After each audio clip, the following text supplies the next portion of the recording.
wasn't prepared to read these screens. Can you not see that? Looking for a light. So the forestry industry in Maryland plays an important role in the local economy by providing jobs and stimulating spending.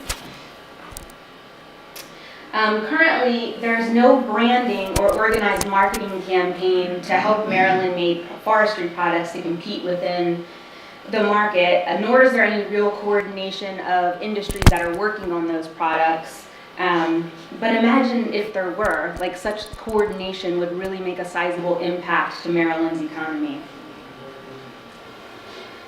Some of the challenges that we see within the industry is that the perception, a lot of people don't see forestry as a form of agriculture, but it very much can be.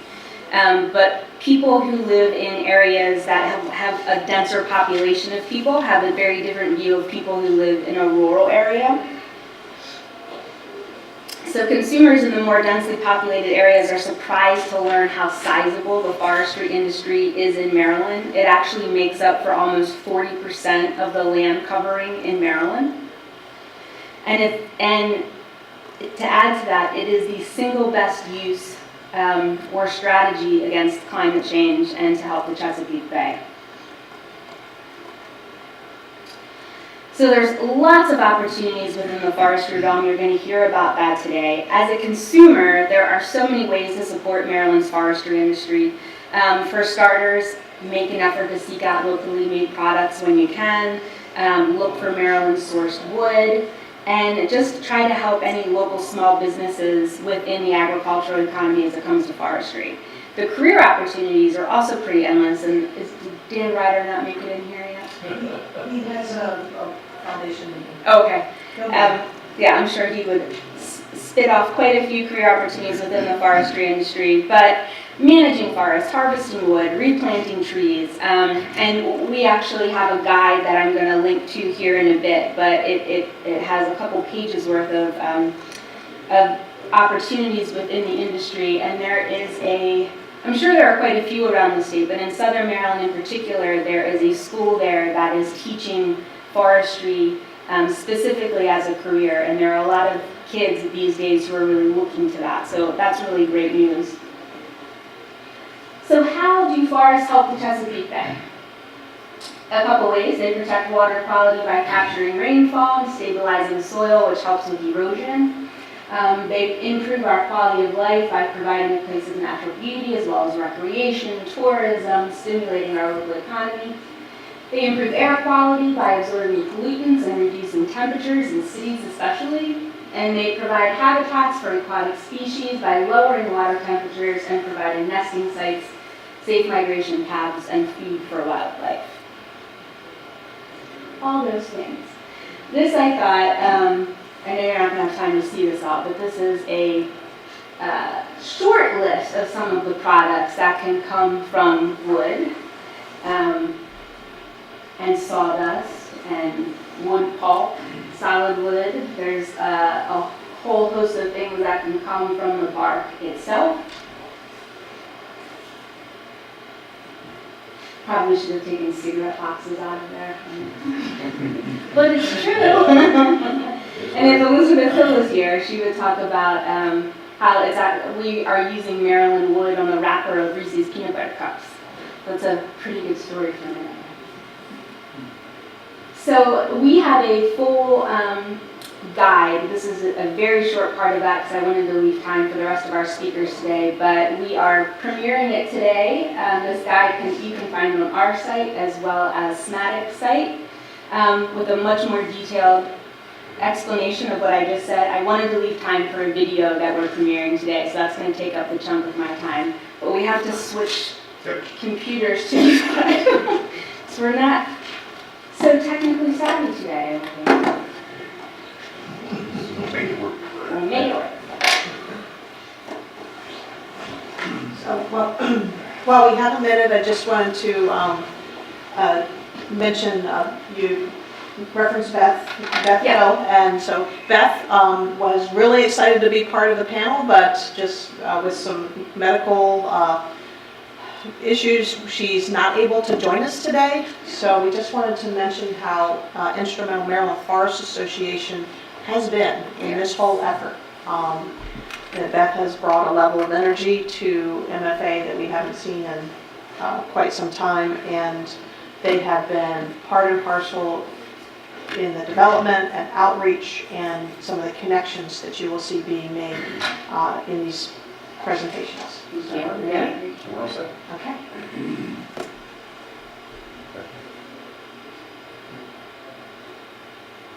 Forests are magnificent, and trees can mean many things to many people. They can ground us, providing a mental vacation from the stress of everyday life. They provide us shade, clean air, and water, all while holding carbon and nutrients. They provide us with shelter, tables and chairs to gather with family and friends, warmth, and products we depend on each and every day. Trees are a renewable resource. They can regenerate on their own or be replanted within a relatively short period of time, much like farming a crop. Forest management creates and maintains a healthy habitat for a variety of wildlife to flourish for hunters and fishermen. It also provides access to hiking, biking, skiing, and other forms of recreation that are directly related to forest management. Choosing a career in forestry can be very meaningful. From the teacher, the forester, the logger, the sawmill operator, or the woodworker, everyone plays a part in the journey of the tree. In Southern Maryland, students are fortunate to have the Dr. James A. Forrest Career and Technology Center, which offers a variety of career-specific programs in natural resources, including forestry. These programs enable students to gain technical and academic skills, as well as a head start for employment or continuing education. Foresters meet with landowners to discuss what options would be best both for the health of their trees as well as their property. As important as it is to grow trees, it's equally important to manage them. That's where a forester comes in. Without landowners and professionals working together to ensure the health of our forests, we can compromise the health of soil, trees, and natural resources in the forest, resulting in environmental and financial losses. A common misconception is that every tree needs to remain to have a healthy forest. Harvesting from actively managed forest ensures a sustainable supply of timber, supports the health of the Chesapeake Bay, and helps mitigate climate change. Having a viable timber market incentivizes landowners to maintain their forests, often providing an alternative to selling their land, largely for development. It also encourages the implementation of forest management plans that promote healthy and sustainable forests. Many of today's loggers operate expensive, cutting-edge equipment designed to efficiently harvest trees with minimal disruption to the environment. Additionally, many are family-run businesses that operate with their futures in mind. After all, they live, work, and play around the forests they manage, so it is in their best interest to take care of them. A tree that was cut down in Southern Maryland might make its way to a woodworker in Montgomery County, where it will then be transformed. All across the state, large and small-scale woodworkers have carved out careers, finding a second life for these trees. So whether you are the student, the teacher, the forester, the logger, the sawmill operator, the woodworker, or the consumer, everyone has played a part in the journey of the tree. When the time has come for a tree to leave the forest, it has already given us so much, and its roots remain, continuing to provide for the next generation. So I can't think of a better introduction to this session than that glimpse into the whole life cycle of the forest connection.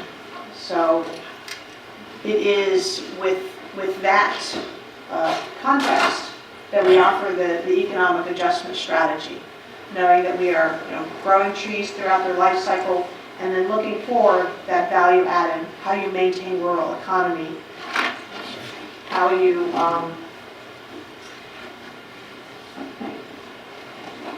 support the local businesses. So it's about community, it's about social and economic, as well as our environmental goals. So next on are there any questions for Kelly about what you do, some of the forestry outreach that's been going on, uses that people might want to, other places they might want to use the video about careers? It's aimed at Southern Maryland. It's in Southern Maryland. It's definitely applicable for the whole state. We have a bunch of wrap cards, and like I said, we're putting the video on our website either today or tomorrow, and SMATIC as well.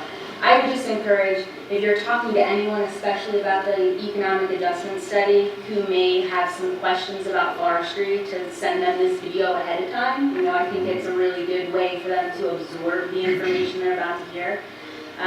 And please pick up wrap cards if you're going to be in an event or have people that you think would be helpful. I also brought our economic analysis of value-added agriculture in Maryland, which does have a snippet of forestry, but it's sort of pretty much value-added. We never had numbers on value-added agriculture before, so it's very exciting for us to show its contribution, and forestry is a large part of it. Okay, so the rest of the session today, we're going to be digging into the economic adjustment strategy that we undertook with support from the U.S.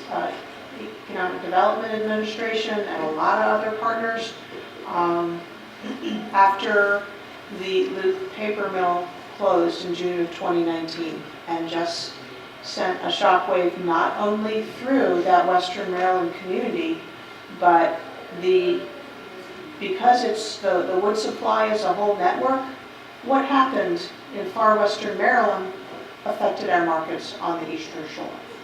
So with that context, I'd like to introduce Phil Gottwalds, and Jim, do you want to be introduced now, or why don't I, so you guys are going to be doing a little bit of a tag team, so we'll do a little background on both of you, and then we can go for it.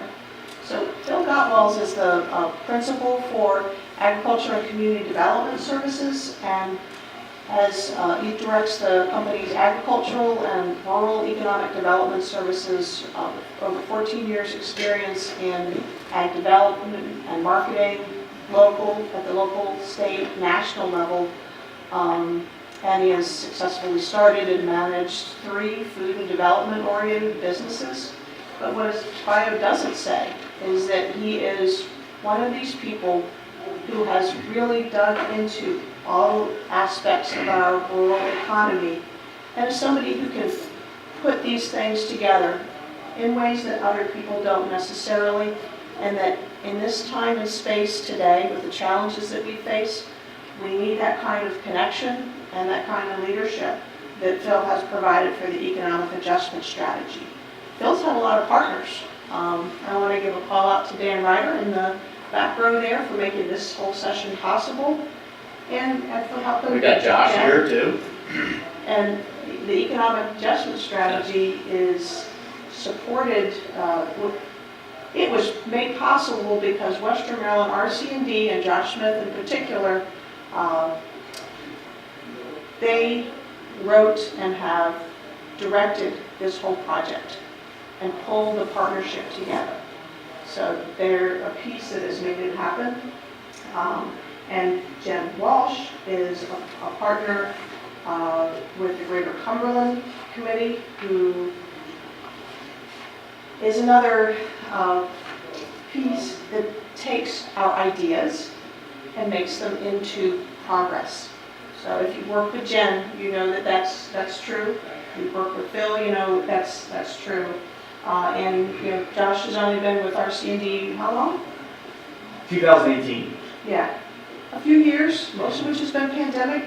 But he's another one of these folks, along with Craig, who are making these projects happen. So it's so exciting to be a part of this. So Jen is the executive director of the Greater Cumberland Committee, regional economic development organization with a mission of creating a vibrant and prosperous 5-county tri-state region, so not just Maryland, Appalachian region.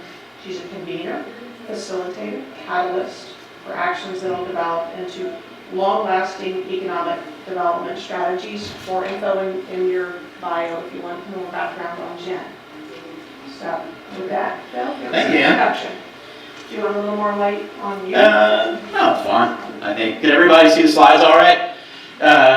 I think the slides are going to be made available. We're going to take 10 or 15 minutes to go through 50 slides. I'm obviously not going to hit 50 slides, but I think the slides will be available to you. There's a lot of information in the economic adjustment strategy that I think has great value for whatever region you're from, or if you're looking at forestry from a statewide perspective, that we just won't get to cover in our introduction today.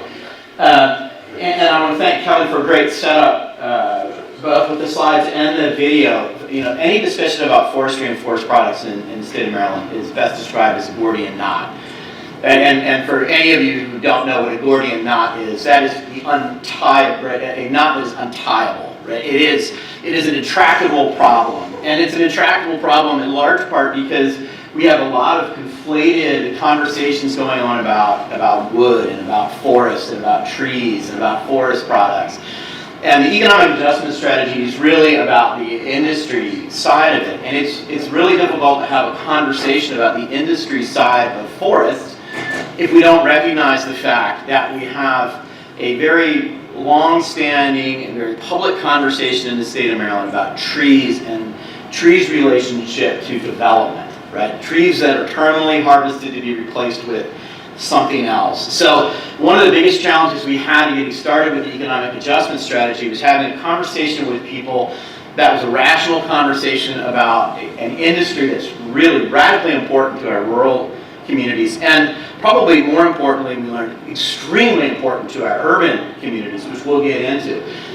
But in order to have the conversation about industry, we had to get past the conversation about the Forest Conservation Act and about the conversation of what happens in terminal harvest, because the embedded assumption was every harvest is a terminal harvest. And as you heard from Kelly's video, which I think great advice, if you're going to have a conversation about forest product industry, play the video, send it to somebody first, so that they can understand the positive externalities that come from forest product activity. So every slide might take 5 minutes like that.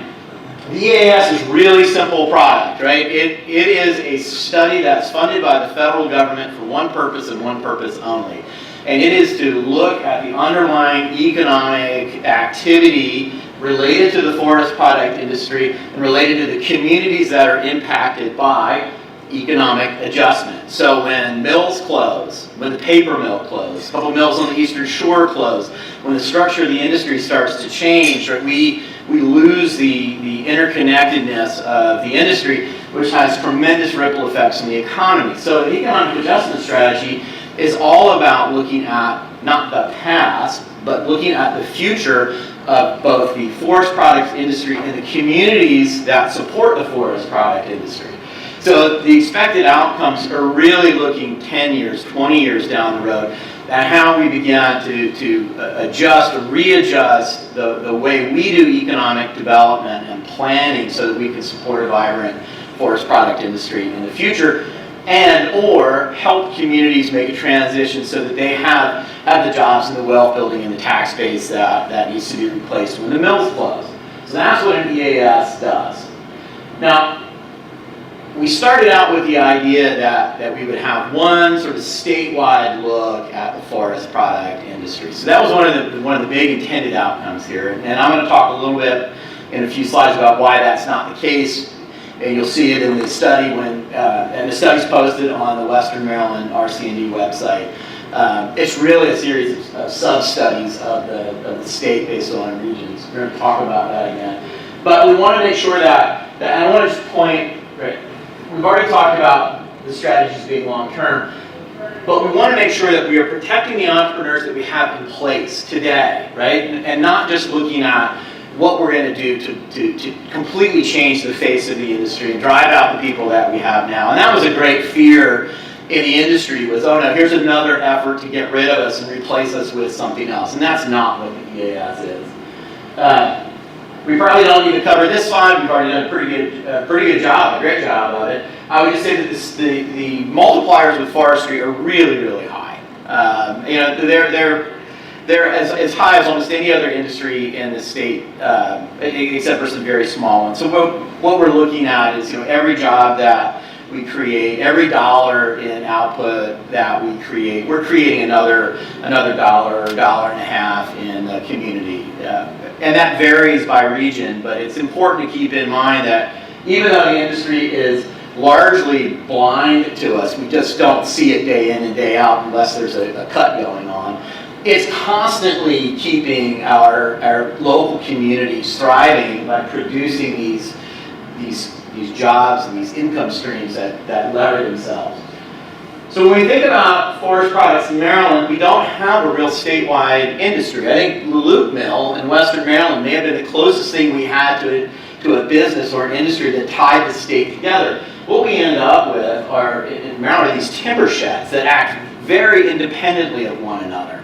So Western Maryland has more in common with Pennsylvania, West Virginia, and parts of Virginia than it does with the Eastern Shore. So the industry is structured very differently. The industry collaborates differently. They buy different products. They make different products. So in the end, what the EAS really is some statewide guidance for actions we can take at the state level to improve the industry. But then there's a series of sub-plans that address these timber sheds.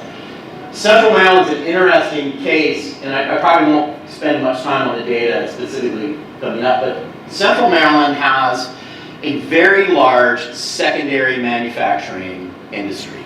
Large enough that it shocked us, even though we've been working with the industry for quite some time. There are literally thousands of little businesses that make cabinets, that make furniture, that make utensils, that make sort of this odd collection of things that are based on wood, and almost none of those businesses we talked to had any idea that there were primary mills and waters in the state of Maryland that could supply them products. They buy their products from somewhere else. So all these thousands of little businesses, and they're not shrinking in number, they're growing in number, are sourcing their product somewhere else. So we have a relationship problem in the industry that we want to cure as part of the EAS. We want to make sure everybody's working together, talking together, so we can leverage some of these great numbers. I mean, look at the output number on the right-hand side of the screen there.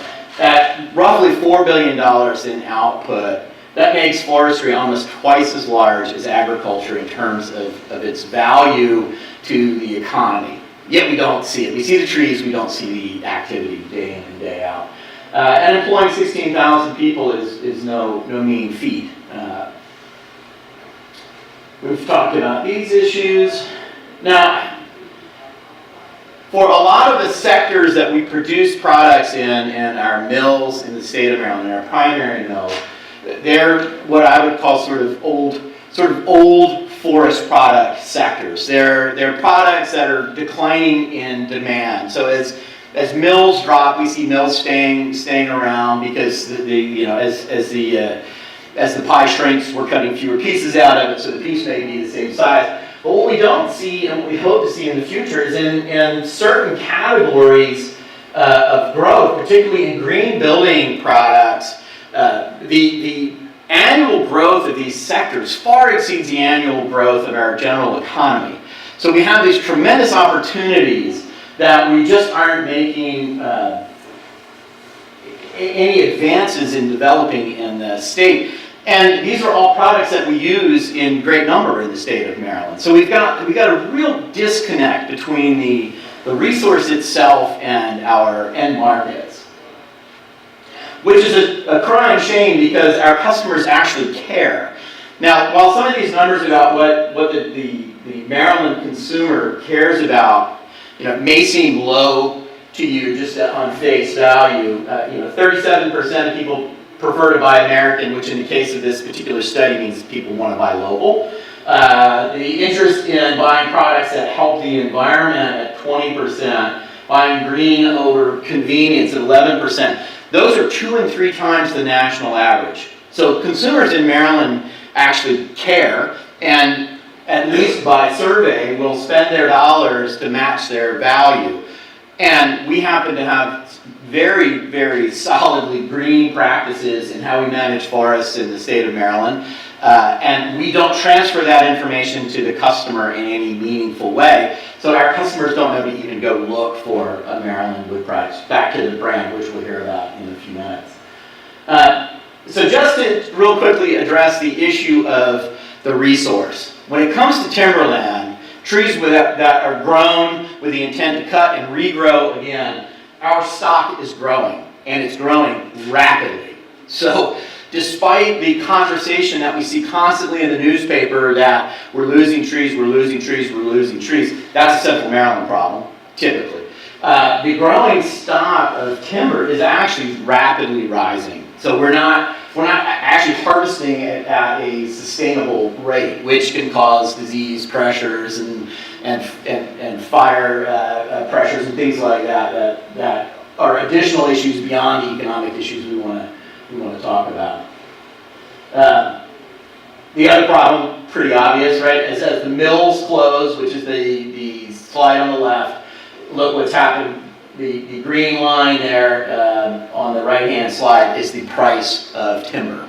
So our landowners, who are the people we count on over a 20, 30, 40 plus year cycle to manage their land, don't have an economic incentive the same way they have had in the past to be able to invest in their forest land because we don't have the markets to support it. And this conversation about forestry, right? Think about this map here as just a stoplight. So our public policy, whether it contributes to difficulty in getting logging permits or increasing costs, as we have more and more conversations about development and its relationship to forestry, it's becoming harder and harder to log. So reds and oranges are places where it's almost cost prohibitive or too difficult to harvest now because of the enhanced regulations. And the greens and yellows are better. Certainly green counties are counties where you can still harvest without much impact. Howard County is green only because they don't have any more forestry regulations because there's no forestry going on in the county, so they get to go green. Previously red. We were told yesterday there is active timber harvesting in Howard. There is now because of the demand, a little local demand for yellow poplar. Oh, Yeah. So it's coming back. Now, on to some quick opportunities, and I'll wrap this up really fast here so Jennifer has time.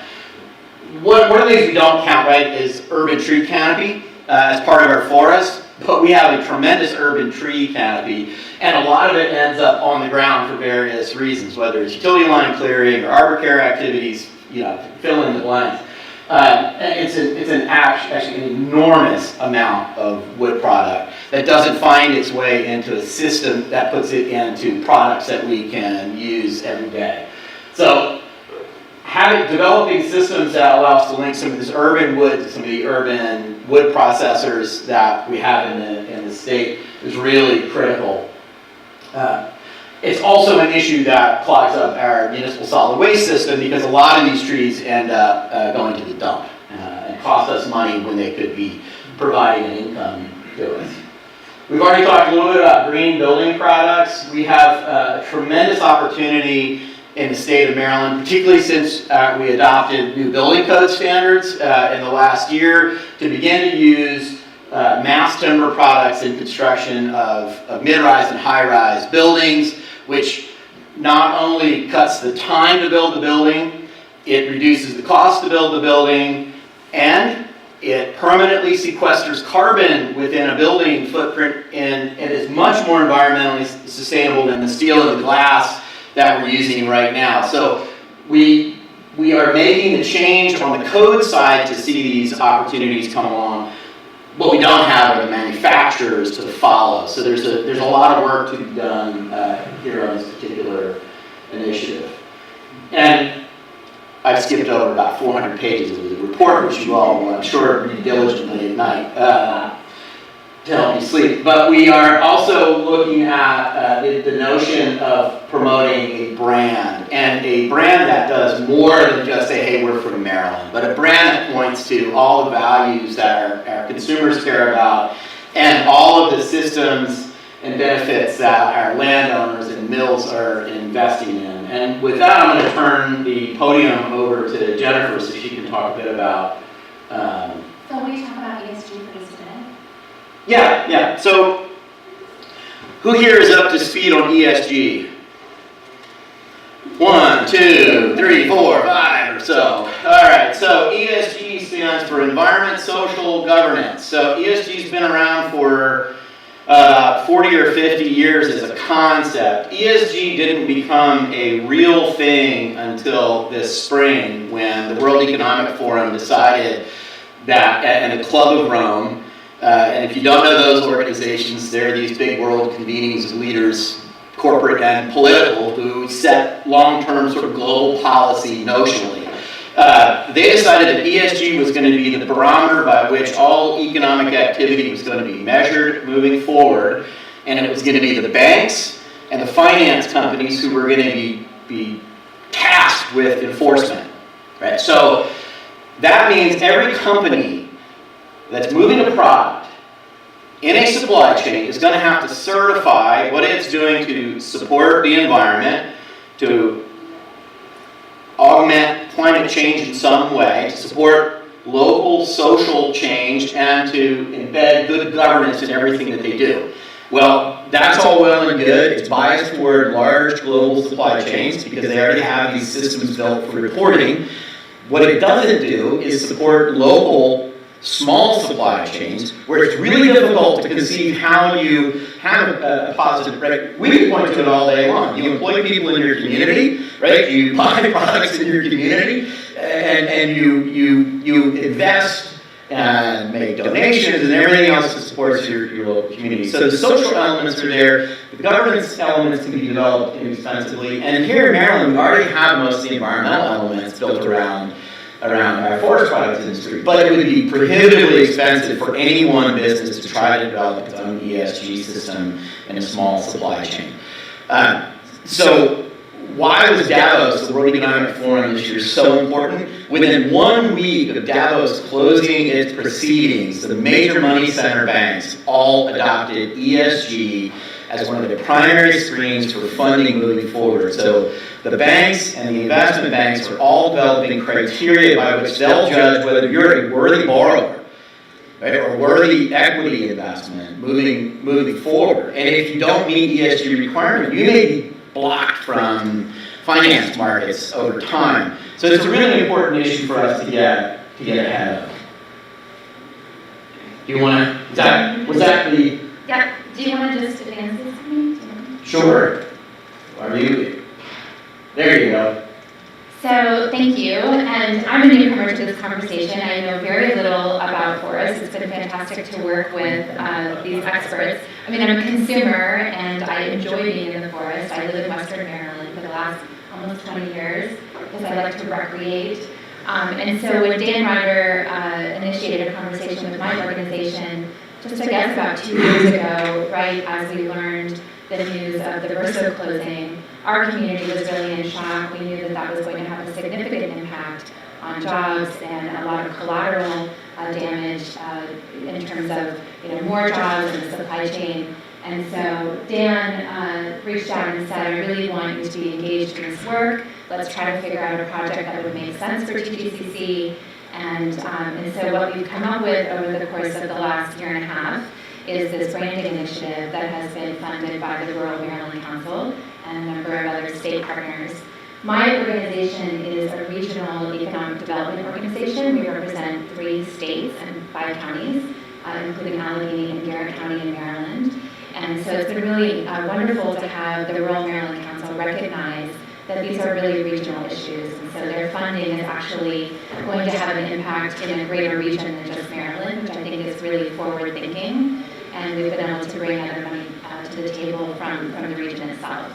And so our members include industry leaders, so we're primarily a business-led organization, but we also have as partners local, state, and federal elected officials. Nan, who's here from Senator Van Hollen's office, works closely with our organization. And we've been working very closely with Josh and his organization in the development of this project, which is really a companion to a risk assessment that's being developed through Western Maryland RC&D, and the consulting team that Josh has brought on. So the goal of this project is really to meet the need that Kelly mentioned and that Phil talked about, which is that there's really no way at this moment for consumers to understand that their products are made in Maryland, or to understand the environmental, social, or governance framework within which the product was developed. Do you want to go one more slide?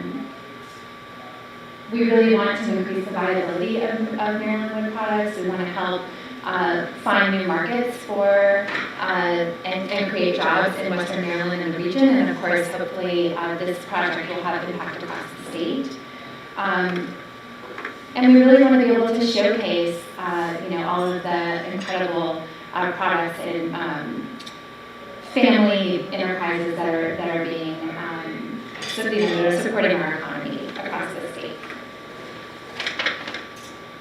The other piece I think that's really important to me in our organization, who is really a regional convener, that's been the role that we've sort of the lane that we're in and the work that we do, is to create these conversations and relationships. And so I think both Kelly and Phil talked about sort of within the supply chain, there's all of these sort of diverse small and medium-sized enterprises that don't necessarily have a good network.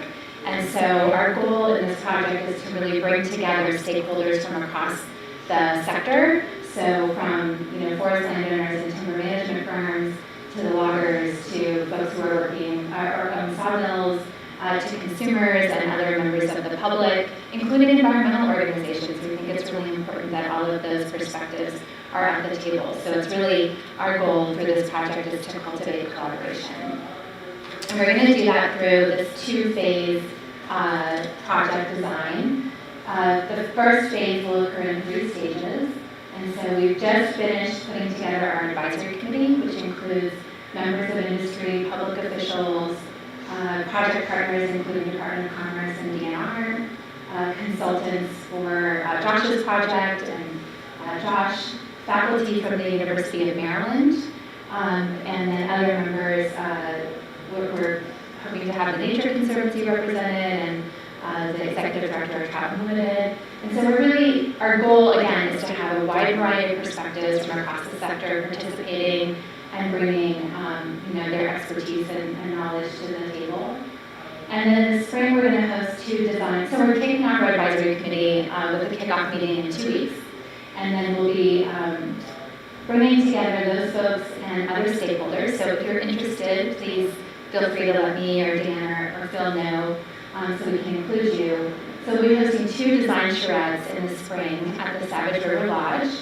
And the goal is to really create this opportunity with a moderated and facilitated discussion to really open up that conversation and get good feedback about best practices, concerns, really getting feedback on what the metrics ought to be and what the brand ultimately should look like. And that will also be in conjunction with the stage 3 of our project, which is the PALS partnership. So I don't know if any of you are familiar with this incredible collaboration, but the University of Maryland has a partnership for active learning in sustainability, and we have partnered with them through a contribution with DNR. And this is a really exciting part of the project. So we're working closely with Nima Farshi, who is the executive director of the Center for Social Value Creation at the Smith School of Business at the University of Maryland. And so in the spring, they're working right now to create 2 courses where faculty and students will be working on this ESG concept and really helping us flesh out what the metrics ought to be, really doing the research that is needed to create what we're coming to learn is very unique. I don't think this ESG framework has been done yet across the nation as it relates to forest products. So then the second phase will be that we will utilize the outcomes of all of that work to create a brand. And so we'll be retaining the services of a brand development specialist to help us create a functional brand model. And so ultimately the goal will be, I think Kelly asked the question at the beginning, what would it be like to actually have a brand? And so that's really the goal, is that there will be a tangible brand that can be used for marketing and communications and messaging, so that these smaller, small and medium-sized enterprises really have an opportunity to engage in this ESG work and hopefully really create a very viable market for their services and products. I think that's it. So this is our team. I'm leading the branding initiative with my organization, and then Phil and his team are supporting that work. And Josh, of course, is leading the risk assessment, and his consulting team is Sarah Crow with Interforest, and Sarah and Mike Carucci are working together. And their work will really be informing a lot of the work that we're engaging in. So we're anticipating that this will go through the end of June. And again, if you're interested in being engaged in this work, please feel free to reach out. We're really at the beginning of this endeavor and are definitely looking to engage a wide variety of folks and perspectives. So thank you. And Rural Maryland Council funding has been critical to both of these early implementation steps for the economic adjustment strategy. So again, we're working in a whole system. But I'm really looking forward to having a brand that when people say, I'm buying local Maryland wood, they understand that it's supporting their community, it's supporting forest cover and a healthy watershed, and it's supporting climate adaptation and mitigation all at the same time. And that's the thing where people don't always put all that together. I think this brand is really going to help build that understanding. Dan? The other thing I'd like to point out about the ESG is while it allows the individual consumer to understand that their purchasing decision has an impact in their local community, one of the bigger benefits that we're going to get from this effort is the companies that participate. What they're going to then have, they're going to have access to markets that they don't currently have. ESG is a global thing, okay? And consumers everywhere get to decide what product they buy from whom and from where. And let's face it, a piece of trim molding made in Maryland looks very similar to a piece of trim molding made in Norway. Okay? So having the ESG, being compliant with ESG standards and having that certified by an entity gives those buyers the confidence that, well, okay, I can either buy a non-branded product or I'm going to buy a branded product. My preference is I want to buy the branded product. Okay? So, I mean, the flow of decision making is pretty clear. My concern when I first learned the ESG, frankly, was, oh my, this is going to be a big deal, and somebody in the wood product sector is going to figure it out. And I would really like to see Maryland be at the head of that line.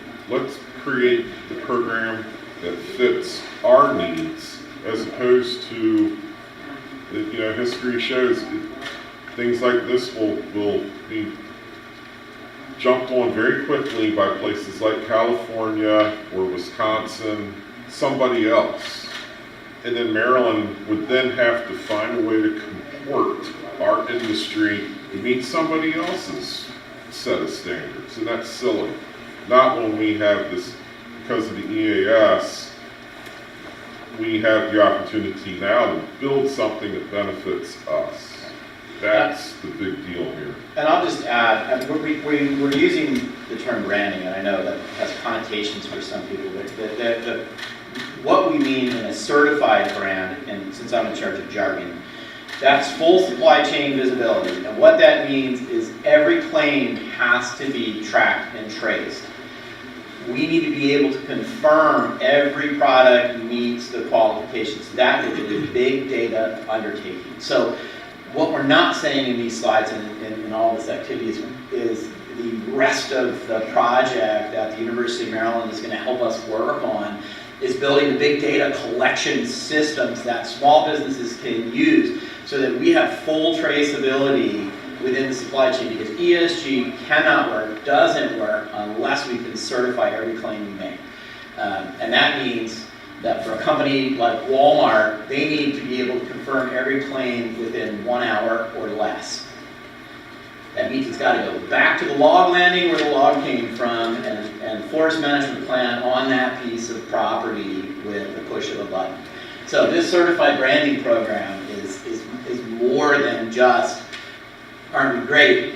We do a lot of wonderful things. This is going to allow the consumer to be able to validate the claims that we're making across the board. So we have a few minutes for questions. Does anybody have suggestions? Yes. Question more not about the branding, but more about the industry and the economics. What is the current situation with forestry now? Do we have sufficient assets on the ground like sawmills? So the assets are changing right now, and we talked to I use loggers as an example, right? So there are loggers who are leaving the industry because mills are closing and things are changing. There are also folks expanding and coming into the industry. They're changing their asset base to be more efficient, more economical, more environmentally friendly. So we're seeing a shift in the composition of the industry. It's really telling when you get into the details business to business. Some willing to make the investments, some not. So I think the next 5 to 10 years in particular, we may see mills close, just like we've seen over the Eastern Shore, to have a new owner with a new vision come in and take over. So we're expecting to see more of that. We're seeing some of it since the EAS started with the adoption. We had no mass timber, the green building products I was talking about, manufacturing in the state at the beginning of EAS. Now we do. So the first mills are moving in and making those investments. The biggest problem facing most operators, no matter where they are, timber harvest management, the primary mill that's digging around stuff, making square, or the secondary manufacturers, is workforce. And you'll hear that in every room, every industry is dealing with it, and a lot of the recommendations are really geared toward modernizing the workforce. And it was in your video, right? The students coming up today need to know what the jobs are going to be and what skills are going to be required. So all of that's going to take, a decade to transition through as it gets implemented. There's no quick solution on it, unfortunately. Hopefully all of this will help to give some people confidence. I think that's what they're looking for, is for people in the state to acknowledge the industry and give it a little bit of love and show that it can have huge benefits. So sometimes that's all you need to keep your business in place, or to hopefully grow a new one. Reach out to Stephen Henry and start a sawmill. I think we're already seeing some of that. Yeah, another question. So a two-part question. What are you all doing to give the existing mills that new vision that you speak of? And what efforts are there to incentivize or to assist the existing mills to transition from basically the older methods to more modern methods? Are we looking at ways we can incentivize it or provide financial assistance? Yeah, so it's a good question. There's a series of recommendations on the financial incentive side, both for existing mills and existing entrepreneurs. There's also a set of incentives designed for new entrants, people who come in with new ideas, who may not have a background in the forest products industry that we want to see encouraged. Because one of the things we skipped was advanced materials. There's an awful lot that goes on in advanced material work in the state of Maryland, not related to forest products, but completely related because we're using wood fiber. And we don't retain those businesses here. So there's a set of criteria that go with that particular set of opportunities. And then probably more important is the building of a technical support network, a very high-end technical support network that can go in and basically triage. So sort of built on that, what South Carolina called the rapid response teams in the textile industry. Teams of outside professionals who can tackle the issues of a particular operator. Maybe it's need for new investment in the mill, they got to expand their asset base. At the same time, they're taking an older generation and transitioning them out while a newer generation's coming in. So there's a whole estate planning issue that comes with it. So building the teams to go in and work with those entrepreneurs and operators who can tackle individual problems with people who really are devoted to the very particular professional technical issues is part of the plan. So do those teams exist, or you're saying you're putting them together? The plan recommends putting them together, and right now there is a bill moving through Congress to create funding for teams just for the ag and forest product industry that would fund some pilot projects around the country. We would like to be one of those pilot projects, actually, and that's because our forest product industry, like our ag industry, most businesses have 10 or fewer employees, right? They're tiny companies. So the larger programming that's designed for bigger companies just doesn't fit. So we feel like it would be a good match. The energy service companies, they already have that model. Yeah. Where they'll come in and, they have a team that comes in and does all the legwork and figures out the financial payoff and provides that. I'm excited to hear that. Yeah. So it's like an ESCO with family counseling. Thank you. Right. Excellent. That's what we need. Do you want to mention the Marbitco, the WIPI outcomes? Yes, we were able to use some relief act funding last year to stand up the Maryland Wood Products Industry Equity Investment Fund, affectionately known as the WIPI program, and we were able to make, we had hoped to make grants of between 25 and 30% equity contribution for wood product, both sawmills, loggers, any wood product business. The program was incredibly oversubscribed. I mean, we were shocked by the demand. And so one of the recommendations in the EAS is to actually fund that program at $1 million a year for several years to really provide an infusion of capital into the forest products industry in the state and really help it to recapitalize and retool and take advantage of new wood fiber markets. Let me just, Steve's being very humble. When he announced, so the WIPI fund was announced, it was marketed largely word of mouth. It didn't have 12 months lead up time with websites and all that. It was just personal network. 2 weeks time, we attracted $2 million of requests from an industry that traditionally does not want to be engaged with the government, frankly. Okay, 2 weeks time, word of mouth, $2 million of requests. We only have $750,000. I can promise you that if we had an annual budget, we could put it to good use so that we could actually implement that. And I'm throwing it back at you. You guys need to do a better job marketing this and grabbing onto the whole sustainability. I mean, we're talking about it, and we're saying we're going to do it. You got to get on it. It's got to be done because that's what's going to propel this industry into the next phase. When the naysayers understand the whole sustainability factor of this industry, you're going to move quick. Okay, so we just finished the economic adjustment strategy and 2 of the implementation projects are well underway. Thanks to these networks, support from a lot of people in this room, and support from the Rural Maryland Council. So it is an exciting place to be. ESG, so the morning session I think was the transfer of wealth from rural to urban. ESG, could be, if we do it right, if we invest and have successful branding programs, that's the pathway to get some of this value back into our rural areas and our supply chain. So yeah, I agree, we need to get on it. So we're trying to do what we can with what we got and find the partners that can help us do it better. So.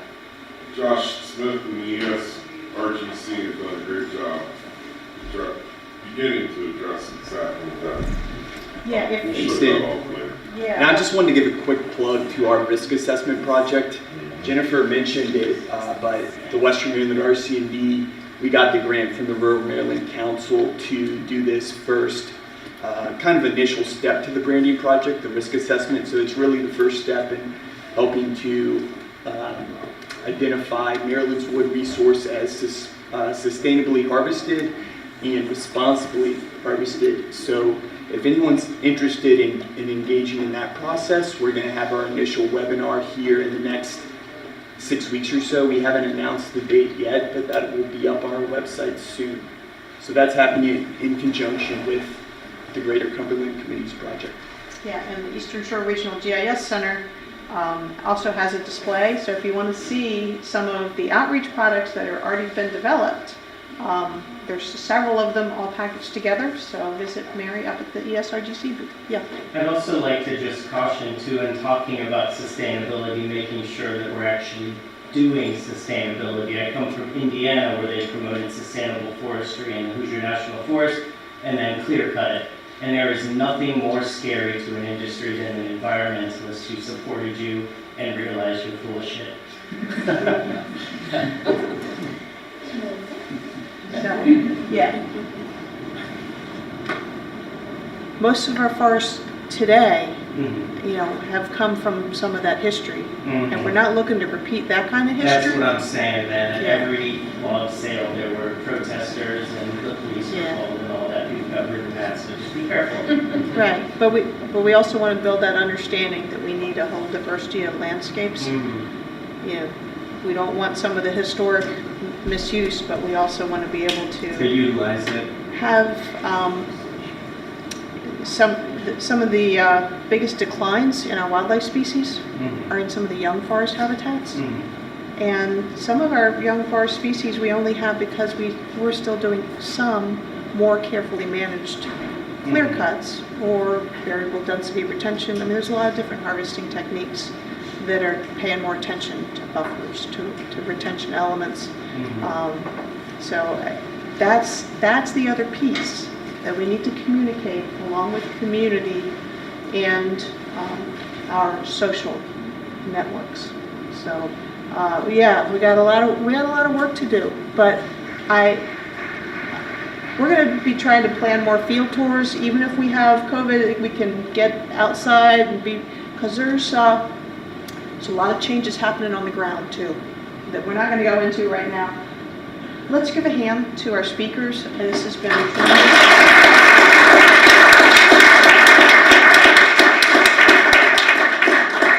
Are you guys around through the rest of the sessions today? So, no, okay. So, Phil. So if you want to catch Phil, get his card, or see the bio information. Thank you so much.